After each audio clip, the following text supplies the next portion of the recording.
What's up everyone, it's your friendly neighborhood French Canadian. I'm going to show you how I beat Malenia. This Ash of War is extremely powerful. This build I made is insane. Now I'm not gonna go into big details of the build itself because I want to do more research to see if there's other skills, other weapons I can find that can make this build better. But I will tell you the attributes, I'll tell you where to get the Ash of War Hoarfrost Stomp, and I'll tell you exactly what you need to do to beat one of the hardest bosses in modern FromSoft games. So first off, you need to get the Ash of War Hoarfrost Stomp.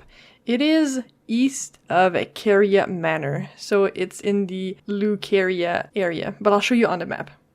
So basically you go to the manor, you just go right, so east, into this lake area. The scarab will be invisible, wait for it and just attack as it's coming to you. Obviously bloody slash or anything that does AoE damage will be perfect for this. So now that you got yourself that skill, you're gonna want to go back to round table hold.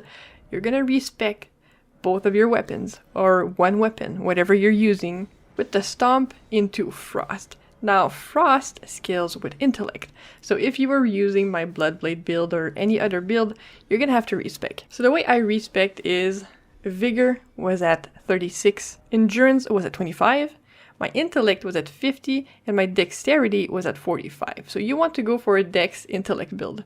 And I also put some points in mind because the stomp takes a bit more FP than bloody slash. I tried to do blood and frost, but I feel like Hoarfrost stomp wasn't as powerful, and it was nice to do the bleed damage, but it just really wasn't doing it for this fight. And for my talismans, I use America's Source Seal, the Prosthesis Wearer Heirloom, Erdtree's Favor, and the Cerulean Amber Medallion. So you want to bring at least one or two FP vials with you in the fight. But again, the point of this fight is to really get her down quickly and to just non-stop hit her and don't let her breathe. And with the stomp, you're going to be able to do that super quickly. The chances are that you need 2 or 3 FP vials are going to be really low. Now, once you get into that fight, there are a few things you need to know. One, this woman heals every time she hits you. And second, there's this one attack she does that will completely decimate you. Still have no idea how to roll out of it. I call it the anime power slashes, and it'll take your health from 100 to 0 in 0.25 seconds. You'll see when she does this because she'll jump in the air and like wind up the hit. You can try hitting her to hit her out of it, but you need to do a lot of damage to stun her out of it. Basically, you just have to be lucky that she doesn't do it at all. But here's the way you prevent her from doing it. You're gonna need to use the Mimic tier. Now, my Mimic tier was a +9 here. Obviously, +10 is better, but +9 works just as well. And here's the trick. Because your Mimic can use exactly the skills that you have, you're both going to inflict frost on her extremely quickly. And this boss can be staggered extremely easily. So what you do is you summon your Mimic tier right away. You heal, of course, don't forget. You let your Mimic go before you, but you have to go in with them. You have to hit her at the same time that your Mimic does. You'll do so much damage, she'll be staggered, she'll be stuck, and if you can get her stuck, like inside the wall, like when you go into the fighting arena, if you can get her to get stuck there, it's even better. Because she has this evading move she does when she's not stunned or she's taking a lot of damage.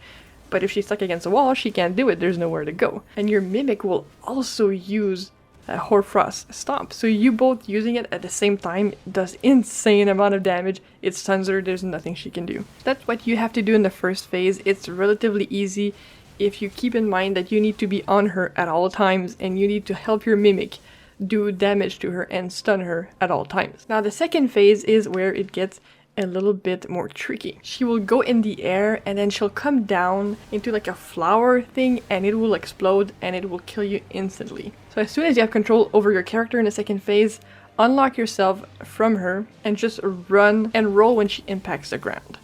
You want to be as far away from you can as that thing, and if you go in, all the petals and stuff will inflict rot and will kill you in, again, 2 seconds flat. Now your Mimic is not that smart, it'll take the damage, but it's fine, it'll keep her occupied. She may also do this during the fight, so as soon as you see her jump in the air and you see the petals start to form, you need to run. You need to hightail it out of there. There is also a chance that she will do the crazy slashing whirlwind thing. Now this seems to happen in phase 2 when you get her down to 50% or when you're really close to her. But the good thing about the stomp as opposed to the Blood Slash, is that you can be really far from her and you can just spam it. And you can see that's basically what I do. I go in with my Mimic, we spam that thing, and then we hit her, we inflict Frost, we continue to spam the Stomp. I really hope this helped you guys defeat her. It was such a great feeling to finally take her down after like 50 freaking tries. And I'm probably going to make an in-depth melee Frost build in the coming days, but I really want to do research so I can find everything I can and all the best gear for that build. So have yourself a wonderful day, and I'll see you all very soon.